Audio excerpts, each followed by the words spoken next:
In this time of pandemic, I often forget that we are still in the Easter season.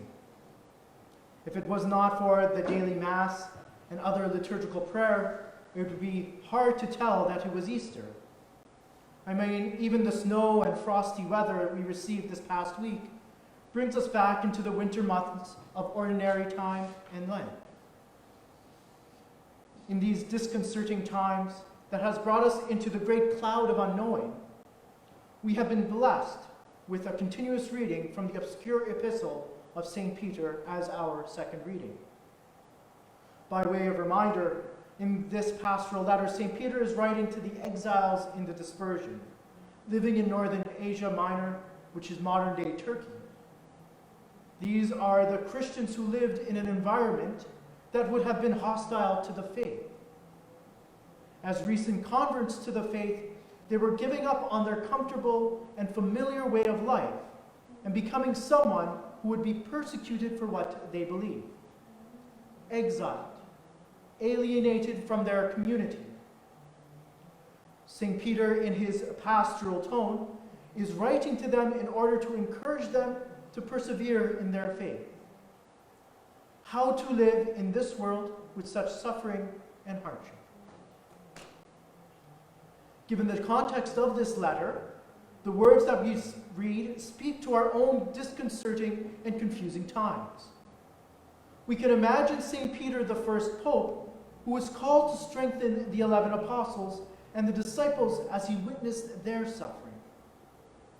The heaviness on his heart, having to hear the accounts of these new disciples, these new converts to the faith, that they continue to suffer much evil, while others who are not believers prosper. It goes to our own question of why do good people suffer while others prosper? St. Peter doesn't skirt the issue. He addresses it with that supernatural outlook. It is better to suffer for doing good, if suffering should be God's will, than to suffer for doing evil. Why? Because Christ also suffered for sins once for all, the righteous for the unrighteous, in order to bring you to God. That is our faith, and it is our faith that gives us hope, and that hope gives us the supernatural outlook that we need. 2,000 years later, we can imagine the successor of St. Peter, our Holy Father, Pope Francis, given the same mandate to strengthen the disciples as he witnesses the suffering of those in his charge, those in the church due to this coronavirus pandemic. The heaviness on his heart, not being able to offer Mass with the faithful, having to go out into the rain and give a profound and powerful message in an empty St. Peter's Square, and give the benediction with no one present. And we still ask the question, why are good people having to suffer from this pandemic in the hospitals and in our streets? I know that I ask this question when I read the news and I see the rich getting richer, while many of us are suffering great personal hardships. And so again, we look to the situation with that same supernatural outlook, to act consistently and faithfully for the sake of righteousness, because Jesus Christ is Lord, and united to him, we suffer with him for only a while, only to be raised to new life with him for all eternity. In our own local situation, for several months we have not been able to worship together in our churches for Sunday and daily Mass. It is painful, especially during the 50 days of Easter, where we unite ourselves together and make a joyful noise to God.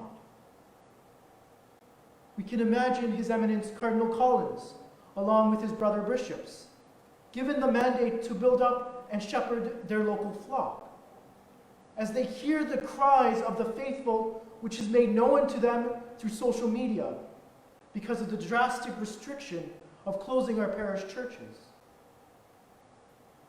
And again, with that same supernatural outlook, he makes it known that this was not done out of persecution or some reason of religious freedom. It was done as an act of Christian service, to follow the great commandment of love, which means to make a sacrifice in order to protect the health and well-being of our fellow brothers and sisters.